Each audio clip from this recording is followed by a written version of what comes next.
Air signs, tignan po natin kung ano ang mensahe para sa'yo. Keep in mind po na ito ay general reading lamang, so hindi po lahat ay makaka-relate, so be open-minded. Sa mga hindi pa po nakasubscribe dito sa ating channel, please subscribe na po kayo.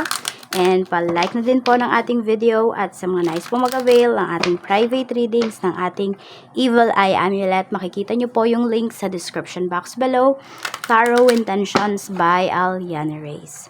Okay, umpisahan po natin. Ano ba yung blessings para sa'yo ngayong araw na ito? Blessings po, Spirit Guide, for air signs, Gemini, Libra, and Aquarius. So, we have Ocean. Meron tayo dito Sex, Kiss, Hug. At mayroon tayo ditong Shopping. Okay, so yung iba po sa inyo, pwedeng pinapamper nyo talaga yung inyong sarili ngayon. Parang nandun ako sa energy na air signs, nakikita ko dito na parang inuuna ninyo yung inyong sarili. Kapag may mga sitwasyon talaga na hindi kayo komportable, pwedeng hindi na kayo nagpupunta, di ba, kahit invited kayo, yung hindi ba kayo nakikipag-deal doon sa mga sitwasyon na sa tingin mo naman talaga ay walang maidudulot sa yung maganda, pwedeng bibigyan ka lang ng anxiety. So, pinipili mo talaga dito yung mga bagay na bibigyan mo ng atensyon. Sabi nga sa'yo dito, pay attention to what energizes you. So, kung saan ka mas, sabihin natin, may nagigain ngayon, pwedeng doon, yun yung pinagtutuunan mo ng pansin. So, alam mo, okay lang po na maging mapili tayo kung sino ba yung mga kakausapin natin, sino ba yung i-entertain natin, kasi ma-absorb natin yung energy ng mga tao na yun eh. So, if you think air signs na that person doesn't deserve your time, your effort, do not give them those things. Okay, do not give them those time, those efforts, those energies. 'Di ba? Protect yourself. So, yan yung nakikita ko na ginagawa ninyo ngayong araw. Pinoprotektahan ninyo yung inyong sarili, yung inyong energy field. So, do not be guilty, do not be sorry kapag ganyan po yung ginagawa ninyo. Kasi you cannot give, 'di ba, if your cup is empty. Check natin ano pa po yung mensahe para sa'yo. Your energy, air signs, ngayong araw na ito. Energy po ni air signs, Spirit Guide ngayong araw. Tignan natin. We have, ayan, 10 of Hearts. So, happy kayo ngayong araw na ito kasi nga nandun nga yung mga inaalis nyo talaga yung mga negativities sa ano ninyo sa life ninyo, sa sitwasyon po ninyo, sa araw na ito ngayon. Okay? So, ang i-entertain nyo lang is yung mga bagay na magiging happy kayo at magigain kayo ng something. Or even nga, some of you, kahit sabihin natin, yung peace of mind nyo na lang talaga yung aalagaan ninyo ngayong araw na ito. So, tignan naman natin pagdating sa family, kamusta po? So, ayan, pagdating sa family, so, pwedeng kayo to, air sign, sobrang alaga ninyo. Pwede rin naman na ito ay parents po ninyo, could be your mom, pwede rin could be your dad, so sobrang maalaga. Pwede rin kung kayo ay meron ng sariling pamilya, pwedeng hihiramin nila ngayon yung kanilang apo, yung mga ganon. So happy kayo dito kasi yung pagmamahal na naramdaman ninyo sa parents ninyo is doble yung nararamdaman ng inyong mga anak. Pwedeng ganon yung nafe-feel ninyo. Or meron naman po dito, tutor kasi yung nakikita ko. So, pwede na dyan sa family, ayan, kung may mga bata, pwedeng may tutor pa sila. Or pwedeng ikaw to, air signs, tinuturuan mo pa yung iyong mga anak or mga apo or mga pamangkin kapag po tapos na sila sa schooling, ganon. Ewan ko, parang nagre-review kasi yung nakikita ko dito. So, baka may magte-take ng exam. Check natin ano pa yung mensahe, Spirit Guide, pagdating naman po sa friends. Ayan, tignan natin sa friends po, Spirit Guide, kamusta? Yun talaga. Yun talaga yung lumabas. So, we have, ayan, Ace of Clubs. So, may mga friends ka dito na pwedeng, yes, yung iba air signs lumayo na, or pwedeng kinat mo na yung ties with them. Meron naman po dito, pwede na magta-travel pa talaga para makita ka. Oo. Meron naman dito, ganito ang nakikita ko air signs. May mga friend ka na parang last minute kanila niyayaya. Ganyan.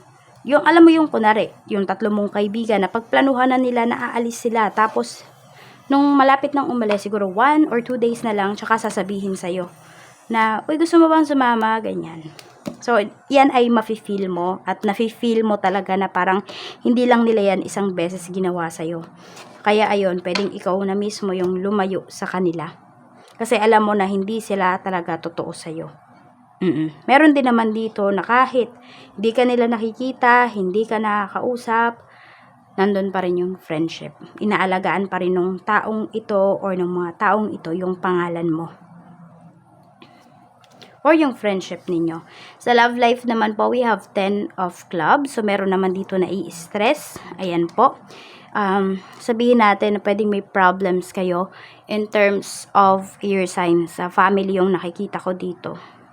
Okay, pwedeng na-challenge din yung iba sa inyo ngayon. Pwedeng isa sa inyo ng asawa mo, ng person mo is pwedeng may sakit, pwedeng may trangkaso. Ayan po. Or pwedeng meron dito ako nakikita pabalik-balik sa hospital for check-up. Pwede rin naman for admission. Ayan po. Tingnan natin. So, yun. Parang medyo meron kayong problem dito in terms of health. Or pwede rin naman na baka nagiging toxic na yung relationship niya. At meron ako nakikita dito, parang sinasabi niya, nagiging pabigat na siya sa'yo, your signs. Oo. Parang naawa na siya sa kanyang sarili. Pwedeng asawa mo to, pwedeng person mo, okay? Karelasyon mo. Yun nga. Yan o, pwedeng karelasyon mo nga ito. So, pwedeng may surgery ako nakikita dito. Baka may magpapasurgery dito, pero magiging successful po yan, okay?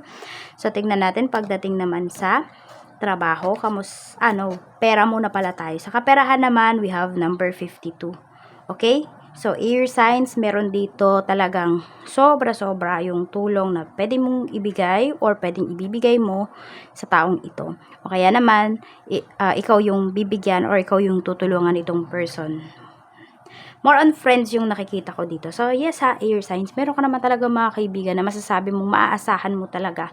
So, pwedeng sila yung magta-travel pa talaga o para makita ka.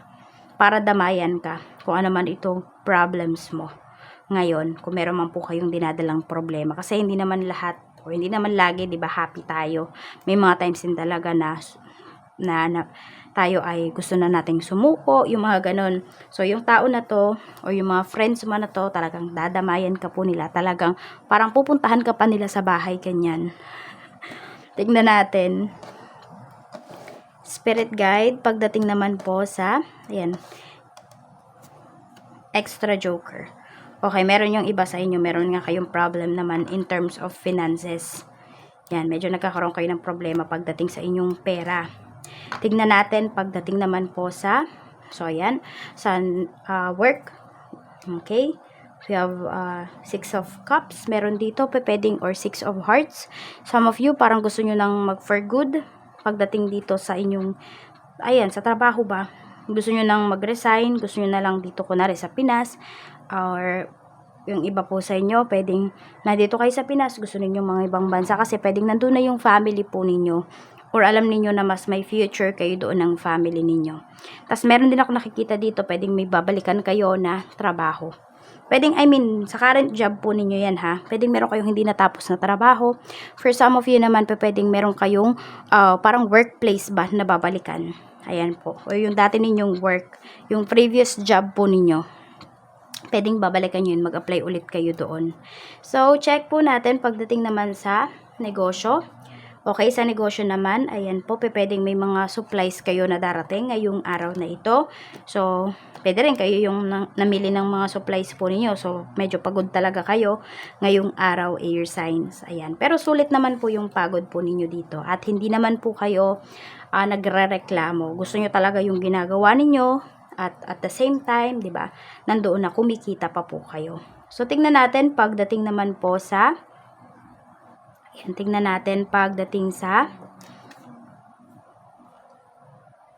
yan.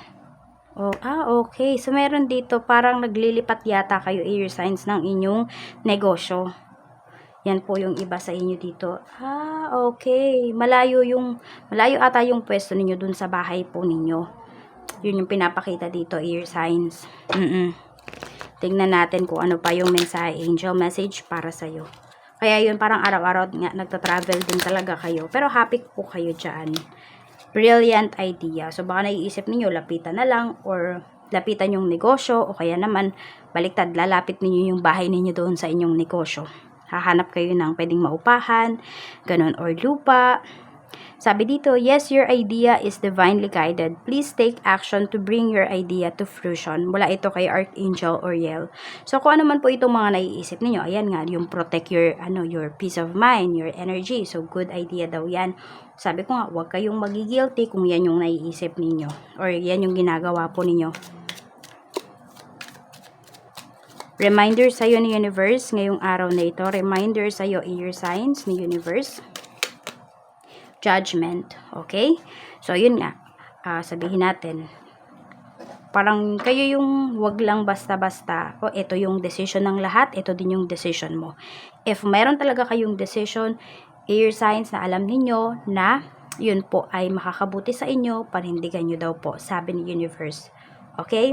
Sabi ko nga sa inyo, you can't, you can pour with an empty cup. So, ito yun, no? Kaya kung itong decision ninyo, alam ninyo na makakatulong ito sa inyong sarili, na wala naman kayong maapakan na ibang tao, then do it. Okay? Kasi, ayan, nauubos ka dito. Mauupos ka, your signs. So, ito po yung inyong mga lucky numbers. We have number 7. Meron tayong number 52, 50, 35, 31, 12, 3, 46, and 21. Maraming salamat po sa inyong lahat, air signs. Mag-iingat kayo always and more blessings to come. Bye-bye!